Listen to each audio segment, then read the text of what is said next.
And then as welcome to humanity. In this video, I will explain about LLMs and the various ways of using LLMs. So, if there is definition of LLMs. LLMs offer versatile ways to process and generate preliminary text suitable for various applications. Yes, LLMs have numerous models. There are different accounts for LLMs. Like and the most popular one which ChatGPT uses is GPT model, which is kind of a frequent transformer model. model. Another one is diffusion model, which is used for images, basically, and etc. So, even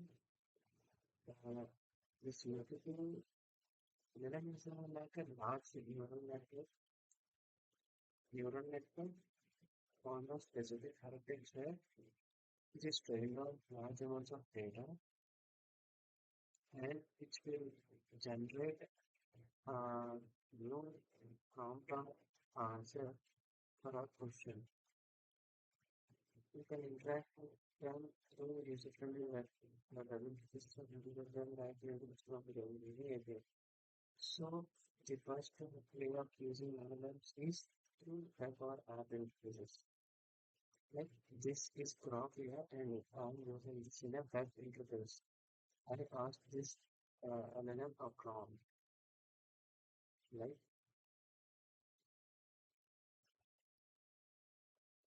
I asked people out what is the distance between Earth and Moon. It searches for some time and it says the answer 384,400 kilometers. So that's what LLM is capable of. This is through adventures. Adventures in an app store or Play Store. We have apps are available where we can download and use the LLM through platform interface. The LLMs have the capability of reading document files like PDFs, images, CSV files, etc. The second way of using LLM is through API integrations. So developers mostly they use APIs provided by each company which creates an LLM. Either they provide APIs and also few companies create make their models open source. So I will try model open source, but let's discuss about the APIs. So here in Google AI Studio, Google provides API key of Gemini, and we can use Gemini to control class, light experiment on class, or we can use 1.5 to open any model through this API. You know, you can create a new API key here. Through this API key, we will fetch this endpoint and we will pass the prompt like this and we will get the answer as response. So this is the using API, this is the API interface. Next is the replication of models from Hugging Face. Hugging Face is like a repository hub. It is similar to GitHub. Like GitHub, we can host all the, I mean, GitHub, we can store all the topics. And in Hugging Face, we will store all the AI ML related models, datasets, etc. These are simple things that are using interface and here just the models. These are all the available models which we can directly run them in our local system. There are 1.47 million models available, which are free to use, and these are the different filters available. There are so many models. Like this is Microsoft 5, this is DeepSeek R1 Perplexity AI, and so many else. Like DeepSeek, I like this business model.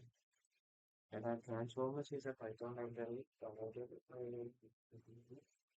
and from this we can import the pipeline like LLM, and we can run the model. So this is this. Another way of using LLM is to deploying them in local server. Means we will use tools like Olama. This is Olama. Like Olama is an open source tool which is to download any LLM on our system and use it. So apart from Olama, there is another tool which is Llama.cpp, which is also similar to Olama and download any open source model on our system and the advantage of running LLM on a local system is that uh, provides much more privacy and safety for secure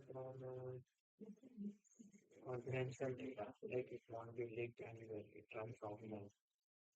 The disadvantage is that it requires so much memory and computational power based on the model's capabilities. Like if the model is of large, like it is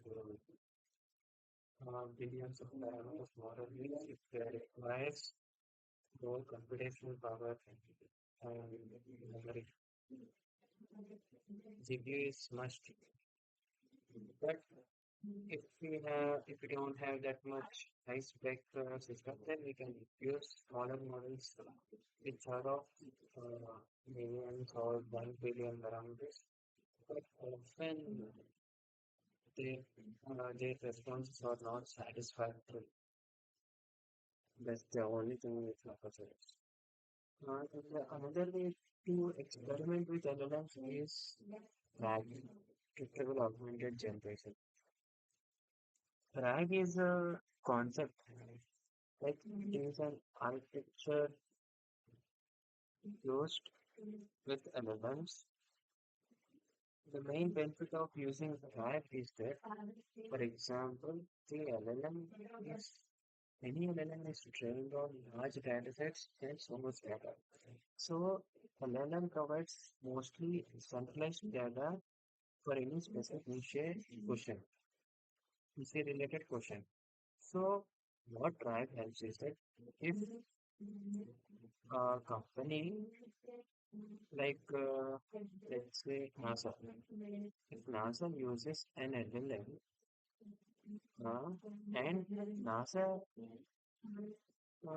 anybody says NASA means their LLM should know everything about the cosmology, universe, and satellites, planets, etc. So the LLM may not have that data. So what we will do is that we will collect all the data like related to the universe, cosmology, astronomy, and everything.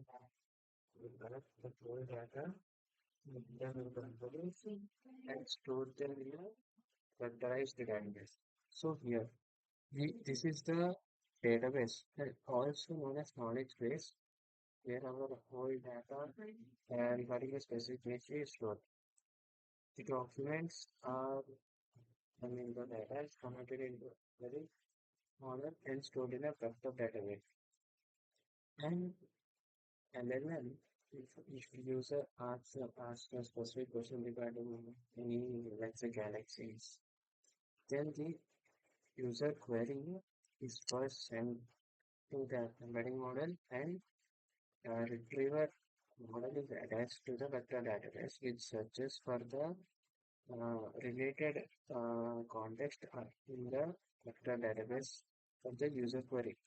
And the retriever will send the user's query plus related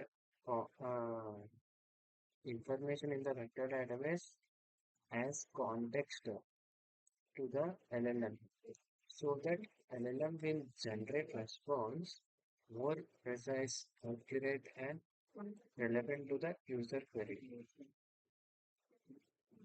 That's how the basic analytics work. It is it enhances relevance by indicating external knowledge versus internal knowledge. So next coming we have fine tuning. Okay, fine tuning and drag have only have similar code. Is that um, to answer more accurate and relevant response based on user queries for specific niche category. So RAG uses knowledge base and retrieval optics. But fine tuning means we will take the LLM and train it with our own knowledge base. And the LLM performs so much better on the data we ask.